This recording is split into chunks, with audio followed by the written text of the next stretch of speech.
یار میں بری تو نہیں لگ رہی؟ حریم نے ایک ہی سوال کوئی 10ویں بار پوچھا۔ دلہن بنی ڈیپ ریڈ اور گرے کلر کے لہنگے میں سر پر دوپٹہ خوبصورتی سے سیٹ کیے وہ بےحد پیاری لگ رہی تھی، مگر اسے تسلی نہیں ہو رہی تھی کہ اچھی لگ رہی ہے یا نہیں۔ آج حریم کی بارات تھی۔ مہندی ایک دن پہلے بخیر و خوبی ہو گئی تھی۔ مطیبہ کو نہ صرف حریم نے بلکہ اس کے گھر والوں نے بھی ہر کام میں آگے آگے رکھا تھا۔ وہ تو سب کی محبتیں دیکھ کر حیران ہونے سے زیادہ شرمندہ ہوئی جا رہی تھی۔ بہت بری لگ رہی ہو۔ اتنی بری کہ مجھے خوف آ رہا ہے۔ مطیبہ اس کے سوال پر چڑھ کر اسے آنکھیں نکالتے ہوئے غصے سے بولی۔ اب یقین ہو گیا ہے کہ میں بہت اچھی لگ رہی ہوں۔ حریم اس کے چڑھنے پر مسکراتے ہوئے اسے اور چڑھانے لگی۔ گرے اور لائٹ پنک میکسی میں مطیبہ ہلکا سا میک اپ کیے بےحد خوبصورت لگ رہی تھی۔ یہ ڈریس حریم نے زبردستی اسے گفٹ کیا تھا اور اس کے بے خط اصرار پر مطیبہ کو پہننا ہی پڑا۔ پہلی بار اس نے ہلکا سا میک اپ بھی کیا تھا۔ جہاں کھانے کے لالے پڑے ہوں وہاں ایسی چیزیں لگژری ہی تصور ہوتی ہیں اور مطیبہ یہ لگژری افورڈ نہیں کر سکتی تھی۔ تھوڑی ہی دیر میں فوٹوگرافر وہاں آ چکا تھا۔ مطیبہ بیٹا باہر آؤ، تمہیں کچھ فرینڈ سے ملوانا ہے۔ ابھی شوٹ شروع ہوا تھا کہ حریم کی امی اپنی خوبصورت سی فون کلر کی ساڑی کا پلو سنبھالتی برائڈل روم میں آ کر مطیبہ سے مخاطب ہوئیں۔ جی آنٹی۔ وہ بھی اعتماد سے چلتی ان کے ساتھ باہر آ گئی۔ کل سے اب تک وہ نہ جانے کس کس سے اسے ملوا رہی تھیں۔ حریم کی کوئی اور بہن نہ ہونے کی وجہ سے جس طرح مطیبہ نے اس کی بہن ہونے کا ثبوت دیا تھا، شاید یہ بات اس کے گھر والوں کے دلوں میں گھر کر گئی تھی۔ مطیبہ بہت سے لوگوں سے ملتی ملاتی ہال میں موجود ایکویریم کے قریب کھڑی ہو گئی۔ اتنی بڑی بڑی مچھلیوں کو اتنے قریب سے دیکھنے کا اتفاق پہلی بار ہوا تھا۔ اسے خبر ہی نہ ہوئی کہ ایکویریم کے دوسری جانب کھڑا کوئی اسے حیرت سے ٹکٹکی باندھے دیکھ رہا ہے، جیسے پہچان رہا ہو یہ وہی لڑکی ہے جو اس کے آفس میں وہی چند سوٹ پہن کر آتی ہے، جس کے ڈیزائن بھی شاید اب رعیت کو یاد ہو چکے ہیں، اور چادر تو اس کی ایک ہی ہوتی ہے، اسکن سی۔ اپنا شک دور کرنے کے لیے وہ ایکویریم کی اس جانب آیا جہاں مطیبہ کھڑی تھی۔ وہ بہت معمولی شکل و صورت رکھ کر بھی پتہ نہیں اسے اس لمحے بےحد خاص لگی۔ کیا سب کو لگ رہی تھی؟ اس بات سے وہ انجان تھا۔ وہ تو بس دل پر ہونے والی واردات کو دیکھ رہا تھا اور حیران ہو رہا تھا۔ اس نے گلا کھنگار کر گویا مطیبہ کی محویت توڑی۔ اس نے چونک کر بائیں جانب دیکھا۔ رعیت کو دیکھ کر حیرت اس کی آنکھوں میں اتر آئی۔ سر آپ؟ حیرت کو الفاظ دیے۔ جی، تو آپ ان دوست کی شادی میں آئی ہیں؟ جی، مگر آپ یہاں کیسے؟ اس نے دوبارہ پوچھا۔ دولہا کا بھائی میرا بہت اچھا دوست ہے تو بس اس کے اصرار پر آیا ہوں۔ رعیت نے اپنی وہاں موجودگی کی وجہ بتائی۔ اوہ اچھا، کل آپ نہیں آئے؟ مطیبہ نے ایک اور سوال کیا۔ کل میں انوائٹڈ نہیں تھا، رعیت نے ہولے سے مسکراتے سچ بتایا۔ اوہ اچھا۔ مطیبہ کے چہرے سے حیرت مفلوٹ ہوئی۔ نظریں پھر سے ادھر ادھر دوڑا رہی تھی جبکہ رعیت نے بھی نظروں کی بے اختیاری پر قابو پا لیا تھا۔ ایکسکیوز می سر۔ کچھ سمجھ میں نہ آیا تو وہاں کھڑا رہنا اسے اچھا نہیں لگا۔ ایکسکیوز کر کے وہ پھر سے برائڈل روم کی جانب چل دی۔ باقی تمام وقت نہ رعیت نے اسے مخاطب کیا نہ اس نے، نہ ہی مطیبہ نے حریم کو رعیت کے بارے میں بتایا، مگر آخر کب تک وہ اس کی نظروں سے الجھتی رہی، جھنجھلاتی رہی۔ آج فائق رات میں جلدی گھر آ گیا تھا بھی تھوڑا ہوش میں۔ مطیبہ کہاں ہے؟ نہ جانے بیٹی کا خیال کیسے آیا تھا۔ اپنے اور مطیبہ کے کمرے کی جانب جاتے ہوئے رفیہ ٹھٹک کر رکی، حیران سی مڑی۔ تجھے آج بیٹی کی یاد کیسے آئی؟ طنز کیا۔ اولاد ہے میری، دیکھ رہا ہوں 2 دن سے غائب ہے۔ رفیہ اس کی اس توجہ پر اب پریشان ہوئی۔ یقیناً یہ عنایت اس کی جاب ملنے کی وجہ سے ہو رہی تھی۔ کہاں گئی ہے وہ؟ اب کی بار وہ کچھ غصے سے بولا۔ جہاں بھی گئی ہے تجھے ہمارے معاملات سے کوئی سروکار نہیں ہونا چاہیے۔ اسے چپ کرانے کے سے لہجے میں بولی، مگر وہ تو بھڑک اٹھا۔ تیز سے آگے بڑھتے انہیں بالوں سے پکڑا۔ بکواس کرتی ہے؟ ایک زوردار تھپڑ رفیہ کے منہ پر دے مارا۔ اپنے دوست کے گھر ہے، اور اگر گئی بھی ہے تو کیوں اتنا آگ بگولا ہو رہا ہے؟ آج آ جائے گی۔ رفیہ نے منہ پر ہاتھ رکھتے ہوئے چلا کر کہا۔ ارے شرم نہیں تم ماں بیٹی کو؟ میں اگر گھر کے معاملات میں دخل نہیں دیتا تو اس کا مطلب ہے کہ جو مرضی بے غیرتیاں کرو؟ نہ جانے وہ آج کیوں اتنا بھڑکا ہوا تھا۔ بے غیرت ہم ہیں کہ تو جو بیوی اور بیٹی کو نوچ کھانا چاہتا ہے، تیرے منہ سے یہ باتیں اچھی نہیں لگتی؟ اور ایک بات کان کھول کر سن لے، وہ ہاتھ اٹھا کر وارننگ دینے والے انداز میں بولی، اگر تیری نظر اس کے پیسوں اور اس کی نوکری پر ہے تو یہ خیال اپنے ذہن سے نکال دے، میں ایک پوری کوٹی اس کے حلال پیسوں میں سے تیرے حرام کاموں کے لیے تجھے نہیں دوں گی۔ وہ آنکھیں نکال کر بولی، کرتی جا بکواس، میں بھی دیکھتا ہوں کہ کون مجھے یہاں اپنی منمانی نہیں کرنے دیتا۔ وہ رفیہ کے اندازوں پر کھسیا کر بولا اور پھر خاموشی سے اندر اپنے کمرے کی جانب بڑھ گیا۔ رفیہ نے غصے سے سر جھکایا۔ دیکھ فائق، ابھی بھی تیرے پاس آخری چانس ہے، تو خود ہی مان جا کہ تو یہ گیم ہار چکا ہے۔ شوکت فائق کو مسلسل اکسا رہا تھا۔ آج پھر سے وہ اپنے اوباش دوستوں کے اڈے پر بیٹھا جوا کھیلنے میں مگن تھا۔ اس مہینے میں وہ اتنی بار جوا ہارا تھا کہ اب قیمت 50,000 تک پہنچ چکی تھی، مگر وہ بھی اپنے نام کا ایک تھا، ہر بار شرطیں لگا کر بھی جوا ہار جاتا تھا۔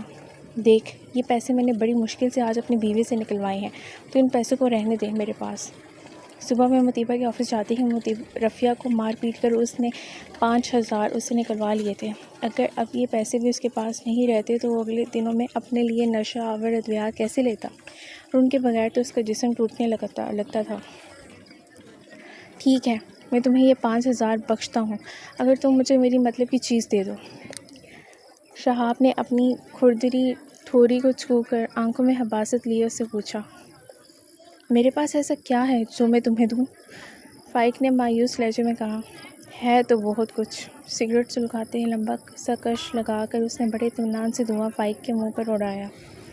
کہو، جو کہو گے حاضر کر دوں گا۔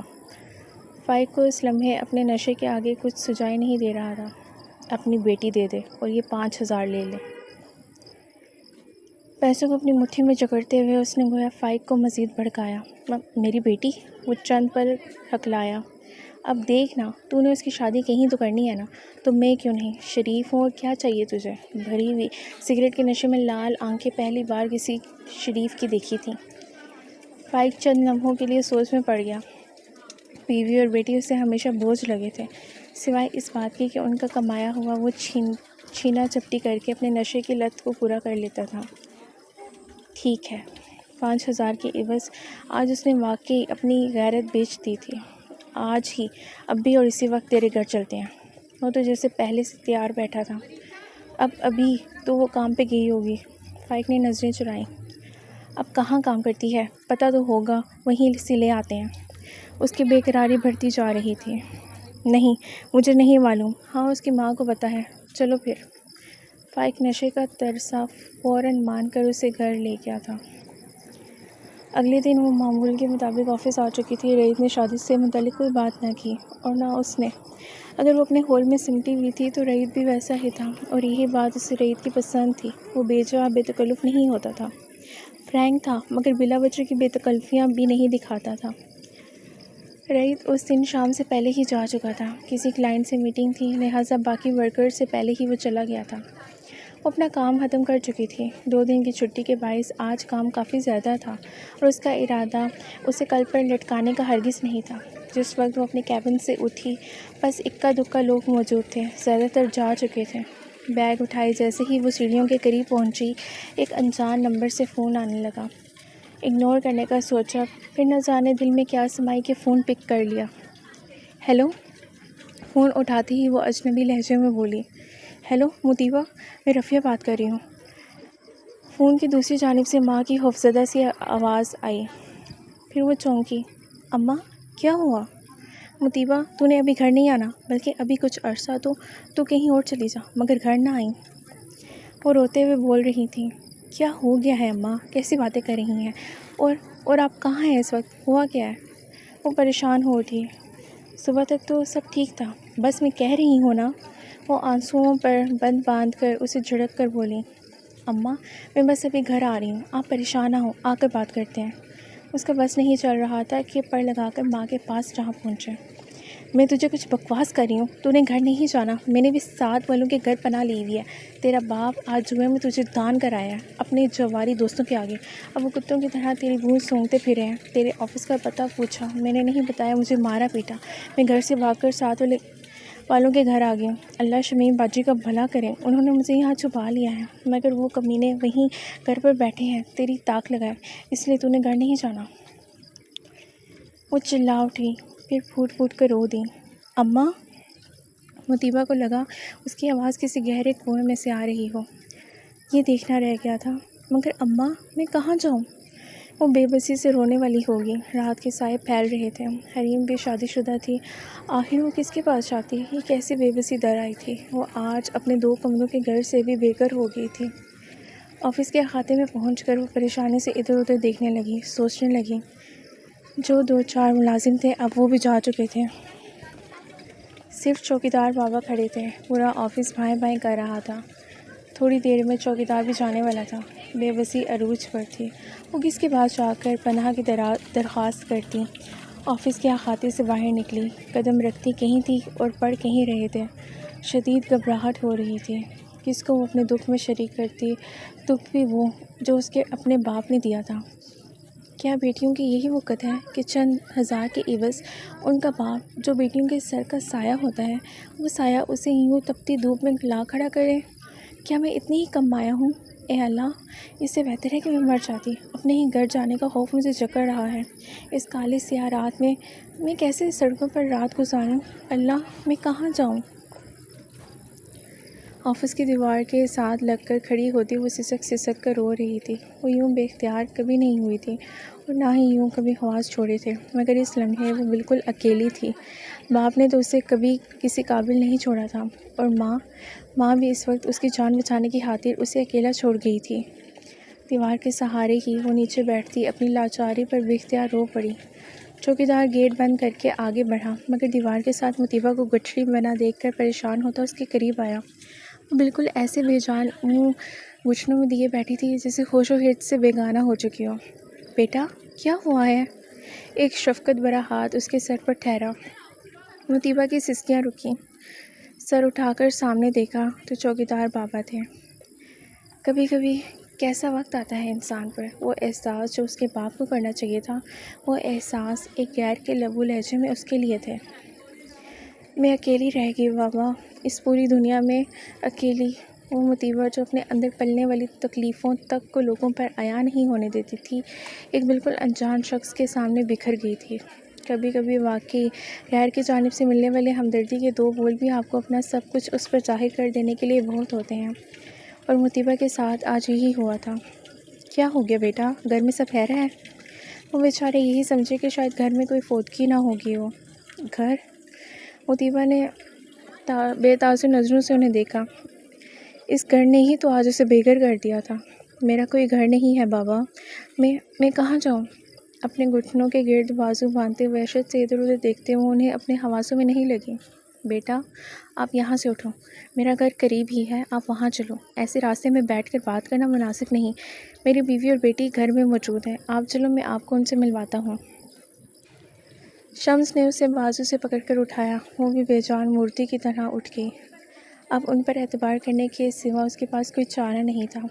اے اللہ، اگر ان حالات میں بھی تو نے میری یوں عزت میرے ہی باپ کے کرتوتوں سے بچائی ہے تو آگے بھی تو ہی بچائے گا۔ میں اس بوڑھے شخص پر اعتماد کر کے اس کے ساتھ نہیں جا رہی، میں تجھ پر اعتبار کر کے اس کے ساتھ جا رہی ہوں۔ میں اپنے آنے والے لمحوں کو جاننے سے قاصر ہوں، اندھی ہوں، مگر تو جانتا ہے کہ اگلے لمحے میرے ساتھ کیا ہونے والا ہے۔ آج واقعی سوائے تیرا میرا کوئی نہیں ہے اس دنیا میں۔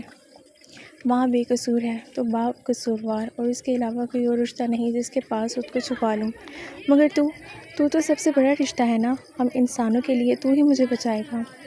شمس بابا کے گھر تک جاتے جاتے وہ اللہ سے مخاطب تھی۔ وہ جو 70 ماؤں سے بڑھ کر ہم سے محبت کرتا ہے، اس کے زمین پر موجود ماں نے تو اسے بچا لیا تھا، اب آسمانوں پر موجود 70 ماؤں کی محبت رکھنے والے اللہ نے ہی اسے بچانا تھا۔ کہاں کام کرتی ہے آخر تیری بیٹی؟ شہاب اور اس کے بندے کب سے فائق کے گھر میں ڈیرا ڈالے بیٹھے تھے، مگر مطیبہ تھی کہ واپس ہی نہیں آ رہی تھی۔ شام سے رات اور اب گہری رات ہو رہی تھی۔ میں نے کچھ دن پہلے ہی بھی پوچھا تھا، مگر میری بیوی نے مجھے یہی بتایا تھا کہ وہ کسی اسکول میں جاب کرتی ہے، مگر مجھے لگتا ہے کہ وہ جھوٹ بول رہی ہے۔ فائق کو 5,000 کی جگہ اپنی موت سامنے کھڑی نظر آ رہی تھی۔ وہ جانتا تھا کہ شہاب نہ صرف بہت بڑا گنڈا ہے بلکہ بہت اونچے لوگوں کے ساتھ اس کے مراسم بھی ہیں، بہت سی پارٹیوں کے ساتھ وہ کام کرواتا ہے۔ دیکھ فائق، تیری بیوی بھی پاک کھڑی ہوئی ہے، اب یہی ہو سکتا ہے کہ ان کی ایک ایک چیز کھنگال۔ پتہ نہیں کیسا کمینہ باپ ہے تو جسے اپنی بیٹی کا موبائل نمبر نہیں پتہ۔ اب ان کی چیزیں کھنگال، شاید کوئی ثبوت مل جائے۔ شہاب نے غصیلی نظریں اس پر ڈال کر ایک اور حکم دیا۔ فائق واقعی کمینہ تھا۔ کمینہ نہ ہوتا تو یوں اپنی بیٹی کو رسوا نہ کرتا۔ اگر وہ نہ ملی تو یاد رکھیں، پیسے تو تجھے کبھی نہیں ملیں گے، اس کے علاوہ تو اپنی جان سے بھی ہاتھ دھوئے گا۔ اب یہ میری غیرت کا مسئلہ بن گیا۔ ایک چٹانگ بڑھ کی لڑکی اور تیری بیوی نے میری عزت کا جنازہ تیرے محلے میں نکلوا دیا۔ اب تو وہ پاتال میں بھی ہوئی تو اسے نکال لاؤں گا۔ اس کی آنکھیں جو ہمیشہ غصے میں پھڑکتی تھیں اس وقت بھی پھڑک رہی تھی، گردن کی رگیں غصے کے مارے تنی ہوئی تھی، جبڑے بھنجے۔ وہ فائق کو تڑیاں لگا رہا تھا۔ اس نے اب تک جو چاہا تھا تسخیر کیا تھا، مگر آج وہ کیسے ایک چھوٹی سی لڑکی سے چکمہ کھا گیا تھا۔ یہ بات اسے کسی طور پر ہضم نہیں ہو رہی تھی۔ فائق کپ کپاتے جسم سے اٹھا اور گھر کی ایک ایک چیز کھنگالی۔ مطیبہ کے ڈاکومنٹس کی فائل کھولی تو پہلا جو صفحہ ہاتھ لگا وہ اس کا اپائنٹمنٹ لیٹر تھا۔ پوری فائل اٹھائے وہ شہاب کے پاس آ گیا۔ دیکھ لو، مجھے لگتا ہے شاید یہیں وہ جاب کرتی ہے۔ اس نے ایک صفحہ شہاب کے پاس ہاتھ میں پکڑا آیا۔ کچی گولیاں تو ہم بھی نہیں کھیلے۔ مطیبہ کے تصور سے مخاطب ہوا۔ تیری بیٹی کی کوئی تصویر؟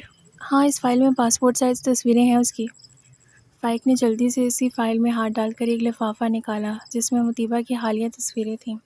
شہاب نے غور سے دیکھا۔ شکل تو معمولی تھی مگر اسے شکل نہیں جسم کی حوث سے مطلب تھا۔ ٹھیک ہے، میں یہ فائل ہی لے جاتا ہوں، دیکھتا ہوں اب وہ بچ کر کہاں جائے گی۔ تیکھے شتون سے اس نے فائق کو دیکھا اور ایک زوردار تھپڑ اس کے منہ پر دے مارا۔ وہ ہکا بکا رہ گیا۔ کمینے، تجھے معلوم ہی نہیں کہ تیری بیٹی اسکول نہیں آفس میں جاب کرتی ہے؟ اپنی بات کر کے وہ رکا نہیں، گھر سے نکلتا چلا گیا۔ شمیم کا بیٹا تیزی سے کچی پکی سیڑھیوں سے اتر کر نیچے آیا۔ شمیم نے اسے چھت پر بھیجا تھا جہاں سے رفیہ کے گھر کے صحن کا منظر صاف نظر آتا تھا۔ شمیم نے اسے اسی لیے بھیجا تھا کہ وہ سنگن لے آئے کہ شہاب اور اس کے بندے کیا کر رہے ہیں۔ خالہ امی۔ علی بھاگتا ہوا اس کمرے کی جانب گیا جہاں شمیم اور رفیہ بیٹھی تھیں۔ کیا ہوا علی؟ رفیہ نے اس کی یوں آندھی طوفان کی طرح اندر آنے پر پریشان ہو کر پوچھا۔ انہیں یہی ڈر تھا کہ مطیبہ کہیں آ نہ جائے۔ وہ تھی بھی ایسی نڈر اور بے خوف۔ اسے فون کرنے کے بعد بھی انہیں یقین نہیں تھا کہ وہ ان کی بات مان لے گی۔ خالہ، وہ لوگ مطیبہ بچے کے ڈاکومنٹس لے گئے ہیں۔ علی کے بتانے پر وہ دل تھام کر رہ گئیں۔ انہوں نے ہی تو اسی ڈاکومنٹس میں مطیبہ کا اپائنٹمنٹ لیٹر رکھا تھا۔ یا اللہ، اب کیا کروں؟ وہ رونے لگیں۔ ہوا کیا ہے رفیہ؟ شمیم ناسمجھ انداز میں انہیں دیکھنے لگی۔ باجی، میں نے اس میں مطیبہ کا اپائنٹمنٹ لیٹر ڈالا تھا، اب وہ جان گئے ہوں گے کہ وہ کس کمپنی میں کام کرتی ہے۔ انہوں نے روتے ہوئے مسئلہ بتایا۔ تم ایک کام کرو، پھر سے مطیبہ کو فون کرو اور اس سے کہو ابھی 2-3 دن آفس نہ جائے، اپنے چوکیدار کے ہی گھر رہے۔ تھوڑی دیر پہلے ہی مطیبہ کو فون کرنے پر انہیں معلوم ہوا تھا کہ اس کا چوکیدار اسے اپنے گھر لے گیا ہے۔ ہاں، یہ ٹھیک ہے۔ آنسو دوپٹے سے صاف کرتے انہوں نے علی کی جانب دیکھا جو مطیبہ کا نمبر ملا رہا تھا۔ شمس بابا کے ساتھ وہ ان کے چھوٹے سے مکان میں داخل ہوئی۔ آؤ بیٹا، انہوں نے اسے دروازے پر ساکت ہوتے دیکھ کر کہا۔ منزہ، ارے منزہ کی ماں۔ وہ 2 مختلف لوگوں کو پکارتے اندر داخل ہوئے۔ ایک جانب سے ایک لڑکی اور ایک 50 سے 60 کے لگ بھگ ایک عورت صحن میں آئیں۔ ارے یہ کون ہے؟ دونوں نے سر سے پاؤں تک چادر میں لپٹے اس نسوانی وجود کی جانب دیکھا جس کی آنکھیں رونے کے بعد سوج چکی تھیں۔ ہمارے آفس میں کام کرتی ہے، نہ جانے کیا ہوا ہے، بس آفس سے نکل کر روئی جا رہی تھی، سوچا گھر لے آؤں، تم ہی پوچھو اس سے کیا ہوا ہے، ابھی نئی ہمارے آفس میں آئی ہے۔ شمس نے ایک چارپائی پر اسے بٹھاتے ہوئے کہا۔ منزہ کی ماں کو اتنا بتایا جتنا وہ سمجھ سکا تھا۔ اچھا، منزہ جا پانی لا بہن کے لیے، روٹی بھی ڈال دے۔ انہوں نے چارپائی پر مطیبہ کے قریب بیٹھے منزہ کو حکم دیا۔ کیا ہوا میری دھی کو؟ ہیں ماں باپ کہاں ہوتے ہیں تیرے؟ گھر کہاں ہے؟ اس کے کندھے کو محبت سے ایک ہاتھ سے سہلاتے ہوئے وہ اسے اندر کا غبار نکال۔ ماں باپ کے ذکر پر ہی وہ بکھر گئی۔ انہوں نے محبت سے اسے سمیٹ لیا۔ نہ میری دھی، تو پریشان نہ ہو، ہمارے لیے تو منزہ کی طرح ہے، بتا کیا ہوا ہے؟ اپنے ساتھ لگاتے انہوں نے پھر محبت سے اسے حقیقت بتانے پر اکسایا اور مطیبہ سب بتاتی چلی گئی۔ ارے مارو، اللہ کی ایسی باپ پر تف ہے، ایسی پریوں سی بیٹی کو کوئی بولی لگاتا ہے۔ ان کا بس نہیں چل رہا تھا کہ فائق کہاں سے ان کے سامنے آئے اور وہ اس کا گلا دبا دیں۔ کیسے کیسے جانور اس دنیا میں ہیں۔ شمس جو اندر کمرے میں بیٹھے اس کی سب ردات سن چکے تھے، باہر آتے اس کے سر پر ہاتھ پھیرتے افسردگی سے بولے، تو اپنی ماں کو فون کر، بیچاری پریشان ہوگی تیرے لیے، اسے پتا تو اپنوں میں ہے، غم نہ کرے۔ منزہ کی ماں نے جس محبت سے کہا، مطیبہ پھر سے سسک اٹھی۔ آپ کا بہت شکریہ۔ وہ کہیں بنا نہ رہ سکی، کیسے ان کی محبتوں کا جواب دیتی اسے سمجھ نہیں آ رہی تھی۔ لے جلدی نہ ہو تو، ماں باپ کو کون شکریہ کہتا ہے؟ کچھ لوگ کتنے عظیم ہوتے ہیں، چند پلوں میں کتنے بے لوث رشتے بنا لیتے ہیں۔ مطیبہ نے محبت سے انہیں دیکھا۔ اسی لمحے رفیہ کا فون آ گیا۔ اس نے انہیں شمس اور ان کی فیملی کے بارے میں بتایا تھا۔ لا میری بات کروا۔ منزہ کی ماں سمیرہ نے مطیبہ سے فون لیا۔ بہن تم فکر نہ کرو، جب تک حالات بہتر نہیں ہوتے تمہاری بیٹی ہمارے پاس محفوظ ہے، یہ میرے لیے میری بیٹی کی ہی طرح ہے، بالکل فکر نہ کرو تم۔ وہ رفیہ کو تسلیاں دینے لگیں۔ فون بند کرتے ہی منزہ نے کھانا رکھ دیا۔ منزہ کسی قدر باتونی لڑکی تھی، جلدی ہی مطیبہ کے ساتھ گھل مل گئی۔ ابھی کھانا کھا کر فارغ ہی ہوئے تھے کہ رفیہ کا ایک بار پھر فون آ گیا۔ مطیبہ وہ تیرے ڈاکومنٹس لے گیا، تو ابھی 4 دن آفس نہ جا، تیرا اپائنٹمنٹ لیٹر بھی اس میں تھا، انہیں تیرے آفس کا پتہ چل گیا۔ رفیہ کے بتانے پر مطیبہ کو لگا ایک اور مصیبت اس کے سر پر آ کھڑی ہوئی ہے۔ اماں مگر میں سر کو کیا کہوں گی؟ مطیبہ فکر مندی سے بولی۔ بس تو کچھ بھی بہانہ لگا دینا، مگر میرا بیٹا ابھی چند دن نہ جا، مجھے امید ہے وہ کل ہی وہاں آئیں گے۔ رفیہ نے اپنا خدشہ ظاہر کیا۔ اچھا کچھ کرتی ہوں۔ مطیبہ مخمصے میں اب کیا ہوا ہے؟ فون بند کرتے ہی سمیرہ نے اس کی پریشان صورت دیکھ کر سوال کیا۔ اس نے تمام قصہ بتا دیا۔ تم ایسا کرو، اپنے باس کو ابھی فون کرو اور انہیں کہو کہ تمہیں فیملی کے کسی کام کی وجہ سے 2-3 دن کے لیے شہر سے باہر جانا پڑ گیا ہے۔ نزا لگ بھگ اسی کی عمر کی تھی، فوراً اسے حل بتا دیا۔ ہاں یہ ٹھیک ہے۔ سمیرہ نے بھی اس کی ہاں میں ہاں ملائی۔ مگر بابا آپ نے کسی کو نہیں بتانا آفس میں کہ میں یہاں ہوں۔ مطیبہ نے شمس کو دیکھا۔ ارے پگلی میں کیوں بتاؤں گا، تو فکر نہ کر۔ انہوں نے اسے تسلی دی۔ اوکے میں سر کو کال کرتی ہوں۔ مطیبہ نے رائت کا نمبر ڈھونڈ کر اسے فون ملایا۔ کچھ دیر پہلے ہی وہ رات کا کھانا کھا کر فارغ ہوا تھا اور اب اس وقت ٹی وی پر کوئی سیاسی ٹاک شو دیکھنے میں مصروف تھا۔ سفید شلوار قمیص میں ریلیکس انداز میں صوفے پر بیٹھا تھا، ٹانگیں سامنے سینٹرل ٹیبل پر رکھی ہوئی تھیں۔ ایک دم موبائل کی آواز پر اس نے سائڈ ٹیبل پر رکھا موبائل اٹھا کر کال کرنے والے کا نام دیکھا۔ مس مطیبہ کا نام دیکھ کر وہ چونکا۔ اس وقت منہ ہی منہ میں بڑبڑایا۔ چوتھی بیل پر کال اٹھائی۔ ہیلو۔ رعیت کی گمبھیر آواز دوسری جانب مطیبہ تھوڑا سا گھبرا گئی۔ ہیلو سر، میں مطیبہ بات کر رہی ہوں۔ آواز میں ابھی تک نمی گھلی تھی جو رعیت جیسے ذہین بندے سے ہرگز چھپی نہیں رہ سکی۔ جی مس حیریت، اس وقت کیوں کال کی؟ رعیت نے اپنی حیرت اس پر آشکار کی۔ وہ سر مجھے 2-3 دن کی چھٹی چاہیے، کچھ ایمرجنسی ہو گئی ہے، میں شہر میں نہیں ہوں۔ اپنا لہجہ مضبوط کرتے مطیبہ نے مطلب کی بات کی۔ چھٹی؟ مس ابھی آپ کو جوائن کیے مہینہ پورا نہیں ہوا اور آپ دوسری بار 2-3 دن کی چھٹی لے رہی ہیں، ایسے ہی رہا تو جاب کیسے چلے گی؟ رعیت نے ناگواری سے کہا۔ جی سر میں جانتی ہوں کہ یہ غلط ہے، مگر پلیز بس اس کے بعد چھٹی نہیں کروں گی، پلیز سر۔ مطیبہ اسے ہر صورت میں منانا چاہتی تھی۔ رعیت چند لمحے لب بھینچے فیصلہ کرتا رہا کہ کیا کرے۔ Okay but this is your last time. Probation period تک اب آپ کو کوئی چھٹی نہیں ملے گی، چاہے آپ کی طبیعت خراب ہو یا فیملی میں کوئی اور ایشو۔ رعیت نے بے لچک انداز میں کہا۔ جی سر، آئی پرومس نہیں کروں گی چھٹی۔ مطیبہ نے یقین دہانی کروائی۔ اوکے گڈ، اللہ حافظ۔ رعیت نے ٹھہرے ہوئے لہجے میں خدا حافظ کہا۔ مل گئی چھٹی؟ مطیبہ کے فون بند کرتے ہی منزہ نے بے صبری سے پوچھا۔